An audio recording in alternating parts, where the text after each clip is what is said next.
Well, Scott, good start to the season. 4 games in 4 days on the road, and you managed to get away with a win in each of them. Yeah, pretty happy with that. It's been a fair bit of work in progress. I've only been here a short amount of time, but the girls have really knuckled down as to what I want to plan moving forwards. And yeah, we picked up 4 wins on the road, which is always a difficult thing. There's no easy game in this competition. Some people say there's weak teams, some people say there's strong teams. Well, there's obviously strong teams, but every game is a challenge as you move forwards.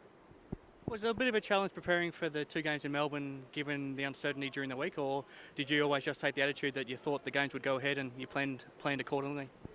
Well, it's a good question that you ask, because at the end of the day, we were told all the way along that there probably would be games, and then to find out the day before you leave, as you said, that they're pulling out is quite difficult for all involved. And from a coaching point of view, it's difficult because you don't have any scouting material, you don't know what their teammates are, and you can't really formulate a specific game plan around that to work with the players and implement. So it was also a bit difficult from the point of view of the actual pool change and time change from what we had set forward. So a lot of our planning had to be changed a fair bit. Given all of that, were you especially pleased to get those 2 wins in Melbourne, given just the preparation and everything was difficult, and even on the morning and afternoons of games, things didn't go perfectly. Was that even more pleasing to get those 2 wins? Yeah, look, I mean, the girls really stepped up. I'm really proud of the way the team's performing at the moment. We've got a very young side. Eldest player is local player is probably about 23 years of age, and then we go down quite sharply right down to 16, which is very low down. But the way they stepped up and faced that challenge, I'm really proud of them. So I think it sets a really good benchmark for the future. What about the attacking threats that Dana and Catherine are offering early in the season? That was pretty impressive across the 4 games. Yeah, they're both in pretty good form at the moment, and both major leaders in the team. And the games only get harder from here, so it'll be a big challenge for them both mentally and emotionally as we're moving forwards. After that tough start to the season, is it good to have a week off now to get ready for a game that's not in your home pool, but it's at least you don't have to travel to play Fremantle down at Bicton? Yeah, it'll be the local derby. It's always a difficult game. There's a lot of emotion and passion behind it.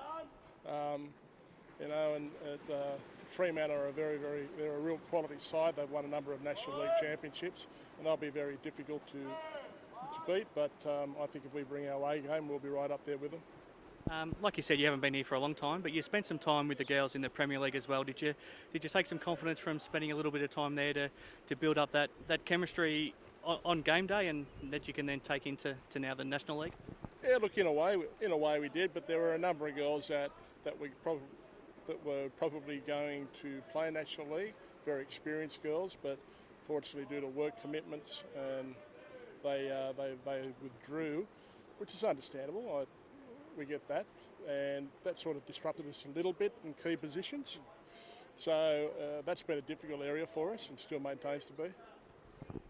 What about this start of the season, where you got your first half until you play at home? You've got another big road trip to come. Are you happy with that for a schedule? Does it present as challenges, or do you just try to deal with it the best you can? Look, the road trips are always a challenge. They're a challenge for every team, whether they're going from Brisbane to Perth or Brisbane to Sydney.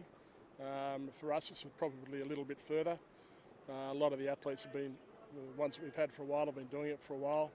I suppose a 3-hour time difference and change doesn't help either.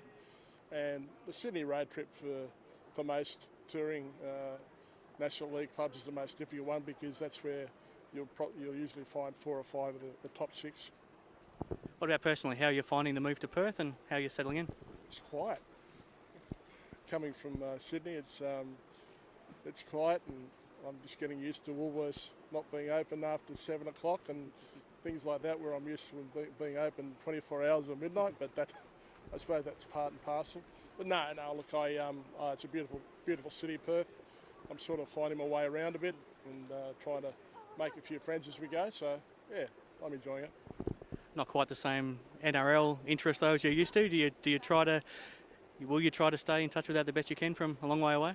Absolutely. I don't understand the aerial football, but I have been told that it's a great game and spectacle to go and watch. So I'm hoping to go and see probably one or two games this winter. As to who I'm going to support, I've got no idea. No worries. Probably both of them. Yeah, very, very politically correct. Thanks for joining us, Scott, and look forward to catching up during the season. Okay, thank you.